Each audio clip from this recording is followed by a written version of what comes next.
Bom, pessoal, conforme eu tinha prometido para vocês, o objetivo é gravar mais uma das aulas, parte das aulas que eu tenho dado aqui para tirar as dúvidas sobre alguns pontos.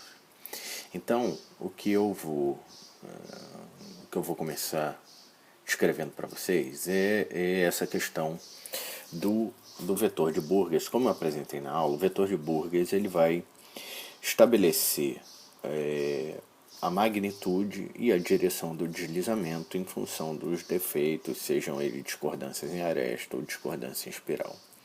Tá? Então, na linha, aqui nessa coluna, nessa linha A, está o exemplo de uma discordância em aresta, que ela está aqui.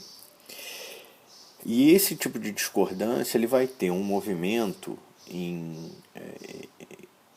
linha, a linha da discordância vai se movimentar nesse sentido. Reparem que, conforme eu defini na aula para vocês, o vetor de Burgers ele aponta essa quantidade de pulos atômicos que são necessários para você fechar a discordância. Então, no caso de uma discordância em aresta, o vetor de Burgers ele está aqui. Tá? Botar sempre a definição do vetor de Burgers como um B com uma seta em cima. Então, baseado nisso, esse vetor de Burgers, reparem que ele vai estar perpendicular à própria linha da discordância. Então, o vetor vai estar aqui. Opa, voltar. Ele vai estar nesse sentido. Tá? E ele é perpendicular à linha da discordância, que é essa linha aqui. Então, quando eu considero agora, no caso de baixo, uma discordância em espiral, como eu mostrei para vocês, é como se eu estivesse rasgando o cristal. Apesar do tipo de degrau formado ser igual no final à discordância em aresta, reparem aqui, a linha da discordância ela é paralela ao vetor de Burgers, que é o vetor que está aqui. Tá? E o movimento da linha da discordância, reparem, enquanto na discordância em espiral é nesse sentido, na discordância em aresta ele é nesse sentido. Tá? Baseado nisso, opa, deixa eu só voltar aqui.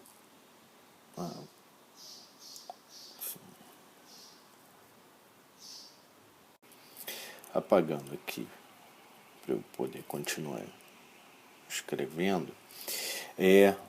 Resumindo isso que eu acabei de falar, a gente pode ver que deixa eu voltar aqui. Pronto. Baseado nesse conceito, a gente pode ver que o vetor de Burgers, no caso da discordância em aresta, é perpendicular à linha da discordância e ele é paralelo ao sentido do deslizamento, ou sentido da movimentação dessa linha da discordância. Enquanto na discordância em espiral, ele é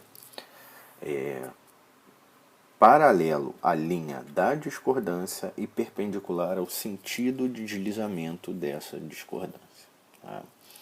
Indo para o próximo caso, a gente pode ver o seguinte. Como eu também falei na aula para vocês, uma discordância ela não pode começar e terminar no meio do material. Tá? Ela tem que ser associada a alguma superfície livre. Uma das formas dela, de certa maneira, começar ou terminar dentro do material é se ela fizer uma forma de um anel, que é o que está representado aqui. Tá? Então eu tenho meu plano de deslizamento, está marcado por essa linha amarela, e essa região que está achorada aqui dentro, que é um anel, é uma região deslizada, e ela é marcada, né, definida por esse anel de discordâncias que está indicado aqui na seta vermelha. Eu vou fazer essa seta de novo para vocês aqui. Esse anel de discordâncias, ele tem um vetor, que é esse vetor que está marcado aqui. Tá? E baseado nesse vetor, se a gente observar esse vetor em vários pontos, se eu fizesse o mesmo vetor aqui em vários pontos, aqui nesse sentido ele vai estar no outro, porque, como eu mostrei na aula para vocês, eu formo um anel. Esse anel tem que dar um jogo de soma zero. Então, se eu tenho uma discordância positiva de um lado, eu vou ter negativa do outro. Então, digamos, eu tenho meus vetores aqui. Nessa primeira região, esse vetor está perpendicular, né, ao movimento dessa discordância. Tá? Desculpa, a linha da discordância. A linha da discordância está aqui e o movimento dessa discordância é para cá. Então, esse vetor aqui está paralelo ao movimento da discordância e perpendicular à linha da discordância. Então, essa região aqui eu posso pensar como uma discordância em aresta. Tá? Aqui, agora, vindo para essa seta aqui embaixo, tá? Esse vetor de Burgers que está aqui, ele é paralelo à linha da discordância e perpendicular ao movimento dessa linha de discordância que é para cá. Então, já que esse movimento é para cá, tá? E a linha está definida aqui, isso aqui é uma componente em espiral. Tá? Indo para o terceiro caso, aqui no canto, é a mesma coisa do primeiro caso. A linha da discordância está definida aqui, então esse vetor de Burgers ele é perpendicular à linha da discordância, porém ele é paralelo ao movimento dessa linha da discordância que vem para cá. Então a gente pode entender esse pedaço aqui como uma discordância em aresta. Baseado no mesmo raciocínio que eu mostrei para vocês, esse pedaço aqui de cima vai ser um pedaço em espiral. Tá? Ratificando para vocês, a linha da discordância está aqui, tá? E o movimento está para cá. Então ela é perpendicular ao movimento da discordância, mas paralela à sua linha da discordância. Tá? Um ponto para lembrar vocês é o seguinte, além desse movimento, se essas discordâncias por algum acaso interagirem com algum tipo de obstáculo, elas têm outras formas de se movimentar. E essa forma de se movimentar vai ser dependente do tipo de discordância. Então, no caso da discordância aresta, ela pode fazer a escalagem, né? Aquele movimento que eu mostrei para vocês, onde um átomo pode ir para a base de uma discordância ou é suprimido dessa base da discordância, e ao fazer isso ela faz um movimento de subida ou descida. No caso do deslizamento cruzado, ele é um movimento associado às discordâncias em espiral. Como o vetor de Burgers está no plano da própria discordância, porque é paralelo, então não há um plano de deslizamento absolutamente favorável e preferencial em relação aos outros. Então, no caso das discordâncias em espiral, elas podem mudar de um plano de deslizamento para outro. E isso permite com que obstáculos sejam superados nesse processo. Tá? Então aqui é para ilustrar para vocês o caso de um anel de discordância realizando o deslizamento cruzado. Reparem aqui que eu vou marcar em amarelo um anel de discordância muito similar ao que eu desenhei para vocês. E o vetor de Burgers dele está para cá. Tá? Estando para cá, reparem que ele vai ter componentes em aresta e componentes em espiral. Tá? Então, a parte superior e inferior desse anel vai ter componentes em aresta, enquanto as partes, digamos assim, laterais serão em espiral. Isso quer dizer que esse anel começa a se expandir seguindo esse vetor de Burgers aqui, né, baseado na norma estabelecida por esse vetor de Burgers, e quando ela chega em um obstáculo, digamos que ela tem um obstáculo aqui na parte lateral, nesse caso B. O que a discordância vai, a interação da própria discordância com o obstáculo vai gerar um aumento na tensão necessária para a continuidade desse deslizamento. Essa tensão pode ser alta o suficiente para permitir que ocorra deslizamento cruzado dessa discordância, já que esse pedaço na lateral, né, nas duas laterais, é um pedaço em espiral, pode-se realizar deslizamento cruzado. Então reparem, aqui no plano inicial seria um plano, um sistema de deslizamento caracterizado por um plano 1, 1, 1, né, e uma direção menos 1, 0, 1. Nesse movimento do trecho em espiral, à esquerda desse anel, há uma interação com um obstáculo. Então, o que acontece? Há uma transição para um plano que agora é 1, menos 1, 1, e mantendo a mesma direção. Reparem que esse plano 1, menos 1, 1 ainda é um daqueles planos mais compactos de um sistema cúbico de face centrada, admitindo isso aqui como um cúbico de face centrada. Então, esse anel, nessa região, começa a fazer uma movimentação em um plano compacto, mas que não é mais o mesmo plano inicial. Mas é um plano do tipo da família 111. Quando ele surpassa esse obstáculo, ele pode voltar para o plano de deslizamento ou para o sistema de deslizamento inicial. Então esse anel vai poder continuar crescendo, por exemplo, nessa direção, mas é baseada lá na direção 101, mas vai poder continuar crescendo nesse plano. Agora, durante esse deslizamento cruzado, esse trecho aqui é um componente em aresta. E ele está fora do seu plano de deslizamento, digamos assim, primário. Isso quer dizer que esse pedaço aqui não pode fazer esse movimento aqui. Isso vai resultar no travamento dessa região aqui. Por consequência, aqui na base, eu vou fazer esse desenho um pouquinho maior aqui embaixo, onde tem o trecho em aresta aqui. Por consequência, esse pedaço que é espiral, e aqui tem um pedaço em aresta agora também, vai crescer a partir desse embrião no plano de deslizamento, mas ele vai continuar travado nesses pontos aqui. Isso vai fazer com que ele cresça dessa maneira.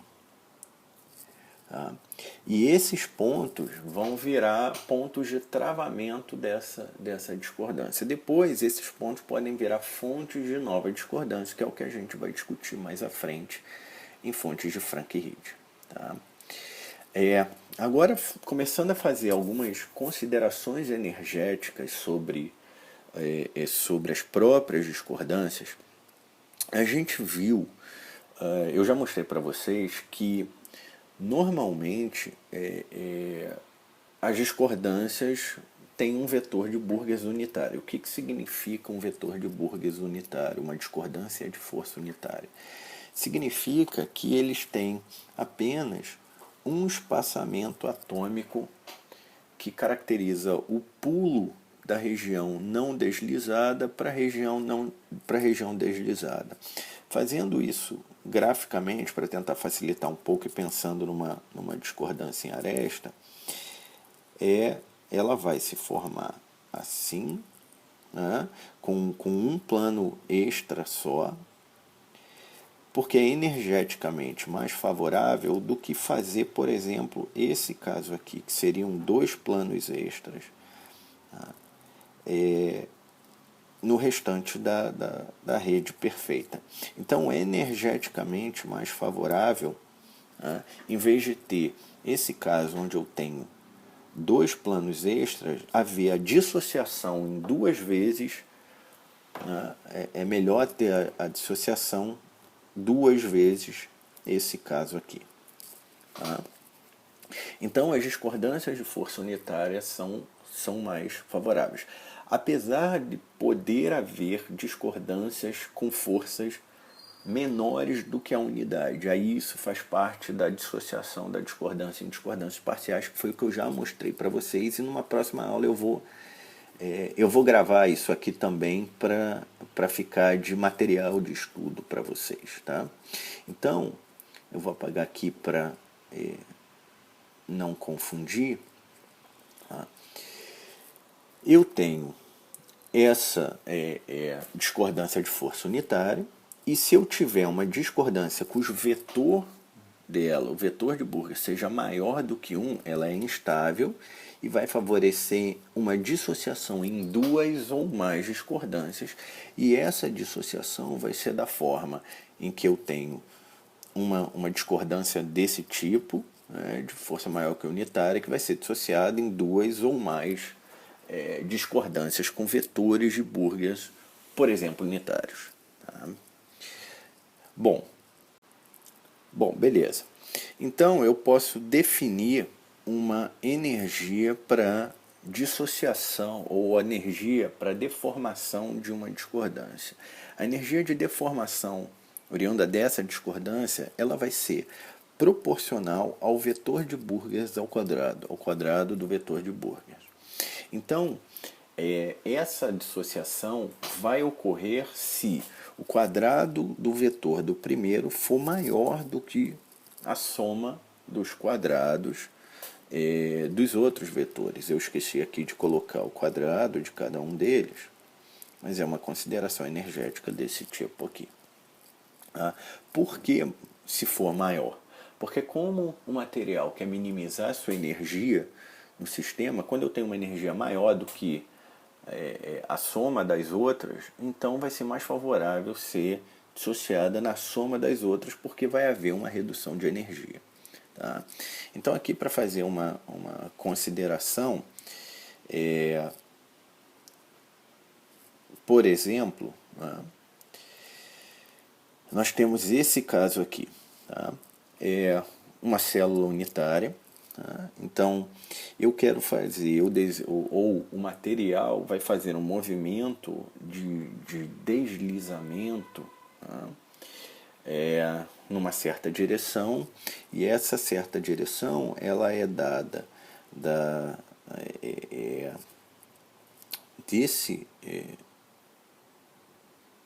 do vértice para o centro da face da célula unitária.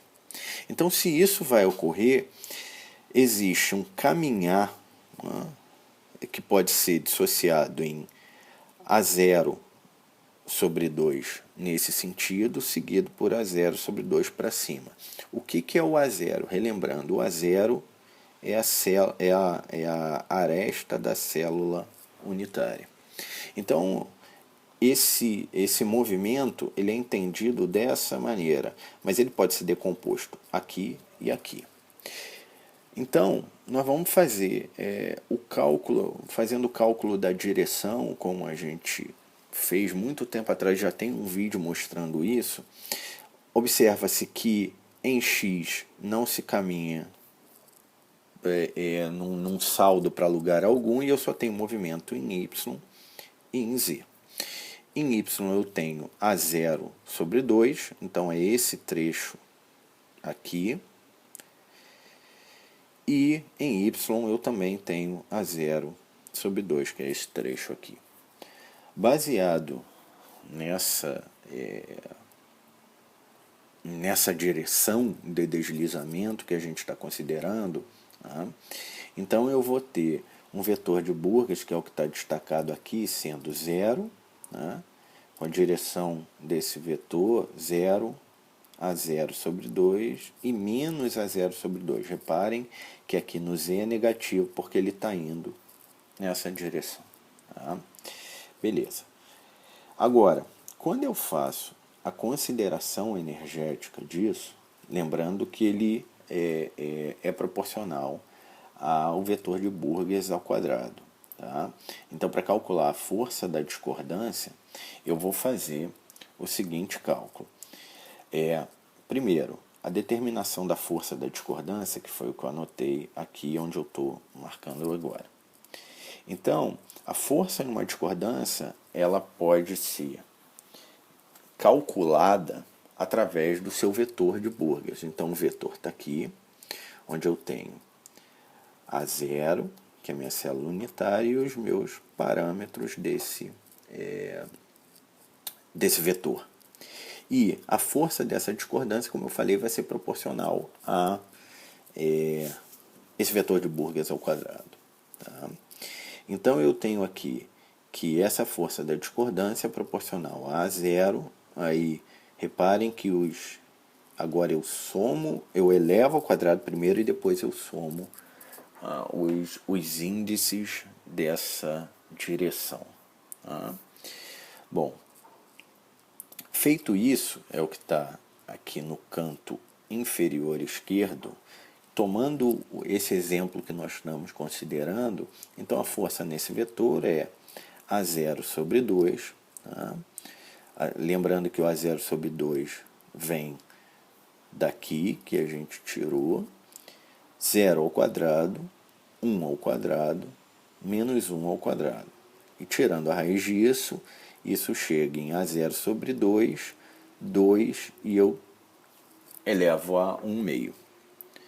Fazendo a racionalização disso, eu chego que a força dessa discordância, que é o que está marcado aqui, é A0 sobre raiz de 2. Tá? Bom, vou só apagar aqui para não deixar confuso. Uma outra consideração que a gente tem que ter em relação a interação dos vetores de Burgers é como a gente faz a soma deles, já que a gente pode ter a situação onde tem, por exemplo, o contrário, dois vetores que se unem só numa outra direção. Então está aqui essa racionalização que foi feita. Então, se eu tenho dois vetores, que é o que eu vou marcar aqui, B1 e B2, e quero somá-los, né? Então, considerando que B1 é A0 sobre 3, e isso já foi previamente definido no caso de deslizamento que eu estou considerando. Tá? Enquanto B2 também é um outro caso em que eu quero juntar esses dois vetores e ver qual vai ser o vetor de deslizamento, vetor de Burgers para o deslizamento resultante desses dois. Então, aqui eu posso racionalizar esse primeiro vetor B1, que está aqui, para deixá-lo com o mesmo denominador sobre A0. Então eu posso transformar um A0 sobre 3, né, com índice 1, 1, 2, em simplesmente A0 sobre 6 em 2, 2, 4. Foi aquilo que eu já expliquei para vocês em relação à racionalização de planos de direções cristalográficas. Então, quando eu somo os dois, eu somo os índices individualmente. Deixo os termos aqui em comum e somo os índices individualmente. Então, nesse caso, por exemplo, 2, que está marcado aqui em azul, 2 mais 1, 3, 2 mais 1, 3 e 4 menos 1, 3. Então vai resultar num vetor A0 sobre 6, 3, 3, 3. Mas eu posso fazer a racionalização desses caras aqui para o menor inteiro comum, o que fica A0 sobre 2, 1, 1, 1. Tá? Isso significa que ele, se a gente fizer tentar entender como seria isso, é um vetor que está se movimentando na diagonal do cubo ou do centro para uma aresta, ou da aresta para o centro desse cubo aqui. Tá? Então, eu posso racionalizar dessa maneira. Então, para fazer um exemplo, que é o que está lá na página 153 do Dieter, Vamos pegar esse caso aqui, tá? Eu tenho um vetor B1 que ele vai se decompor em outros dois vetores, B2 e B3. E a pergunta é, essa dissociação, essa decomposição em dois outros vetores, ela é factível? Ela é possível? Tá? Considerando que os três vetores são esses que estão aqui logo abaixo. Então eu tenho meu vetor B1, meu vetor B2 e meu B3, sabendo que B1 vai se dissociar em B2 e B3. A primeira coisa que a gente vai fazer é baseada no cálculo vetorial. Tá? Lembrando lá o cálculo vetorial para vocês, tá? Por exemplo, aqui, se eu tenho uma dissociação, uma soma de dois vetores, que é o caso inverso aqui, mas eu posso pensar dessa maneira, a soma de dois vetores é dada pela soma dos índices desses vetores. Então, por exemplo, o vetor que é a soma, esse vetor aqui, B3 ou B1, que eu posso chamar, e aqui ser B2 e B3, ele vai ser dado ao primeiro índice, o U3 vai ser dado pela soma de U1 mais U2, o V3 vai ser dado pela soma de V1 mais V2 e o W3 vai ser dado pela soma de W1 mais W2. Então a primeira coisa que a gente vai ver é se essa dissociação não quebra nenhuma regra vetorial.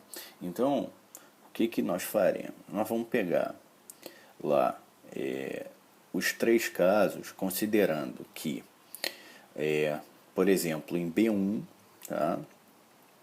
B1 eu tenho aqui o meu A0, olhando aqui para B1, A0 sobre 2 vezes aqui a direção.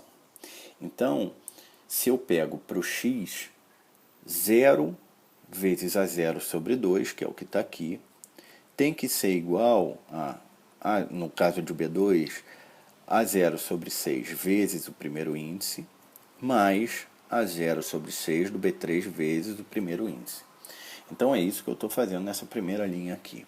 Então, 0 vezes A0 sobre 2, relativo a B1, tem que ser igual a A0 sobre 6 vezes 1, que é relativo a B2, e A0 sobre 6 vezes menos 1, olha o menos em cima, cuidado, e isso tem que dar 0 e efetivamente resulta em 0. Então, ok, isso aqui está valendo.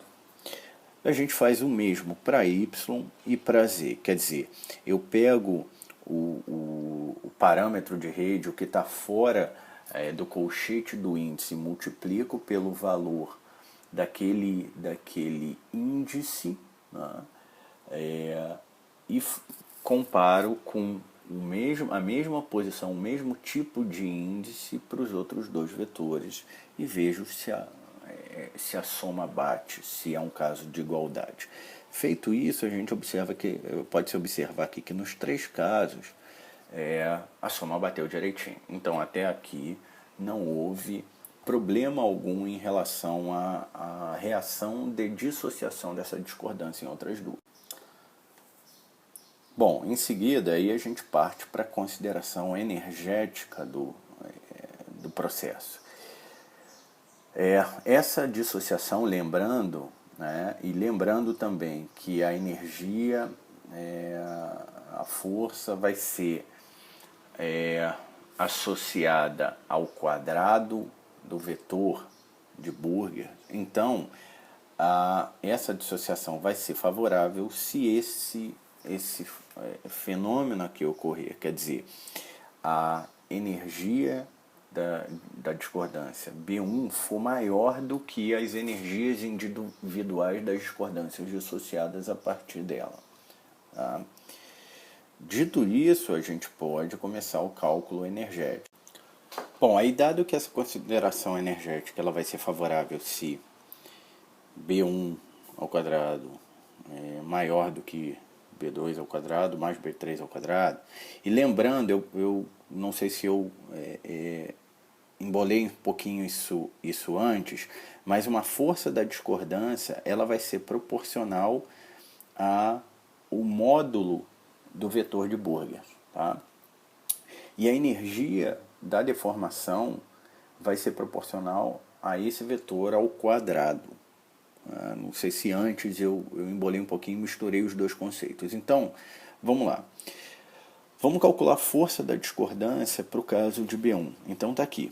Tá? E a energia eu também posso calcular. Então a força, fazendo aqui, nesse primeiro trecho que eu estou demarcando aqui, é o módulo dessa discordância, que é a 0 sobre 2, e aí eu elevo ao quadrado os índices dentro dessa direção e somo, e depois eu tiro o quadrado disso.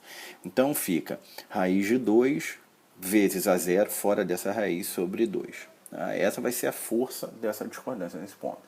Porém, o que a gente está fazendo é uma consideração energética, e essa consideração ela vai ser relativa a B1, ao vetor de Burgers 1 ao quadrado. Então eu pego esse valor que eu calculei aqui e elevo ao quadrado aqui.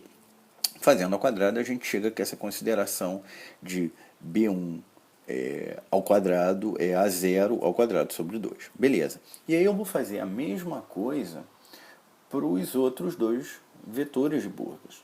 Tá?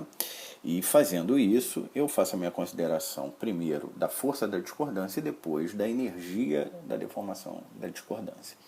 Então, fazendo a mesma lógica que eu fiz para o primeiro caso, no caso de B2 aqui e de B3 aqui, eu chego às seguintes energias. B2 vai ser A0 ao quadrado sobre 6 e B3 também é A0 ao quadrado sobre 6. Isso me leva, para terminar e fechar o conceito, a seguinte consideração. Olha, a energia de B1, a energia do vetor B1 ao quadrado tem que ser maior do que a soma do quadrado dos outros dois vetores. Tá? Então, a lógica é essa aqui. B1 ao quadrado tem que ser maior do que B2 ao quadrado mais B3 ao quadrado. Botando o que a gente calculou aqui, a gente chega a A0 ao quadrado sobre 2 tem que ser maior do que A0 ao quadrado sobre 6 mais A0 ao quadrado sobre 6, que foram os dois índices que eu determinei aqui e aqui. Olhando essa proposição aqui, a gente nota que isso é verdade, porque eu somando esses dois termos aqui, eu vou ter 2A0 ao quadrado sobre 6, o que vira A0 ao quadrado sobre 3. E logo, A0 ao quadrado sobre 2, que é esse primeiro, é maior do que a soma desses dois. Isso faz com que a gente tenha a confirmação de que essa dissociação, né, aqui indicada pela seta, de B1 em B2 e B3, ela vai acontecer pelas considerações, primeiro vetoriais, pelos cálculos vetoriais que a gente fez depois pelo cálculo energético. Bom, pessoal, é isso. Dúvidas, depois me procurem. Um abraço.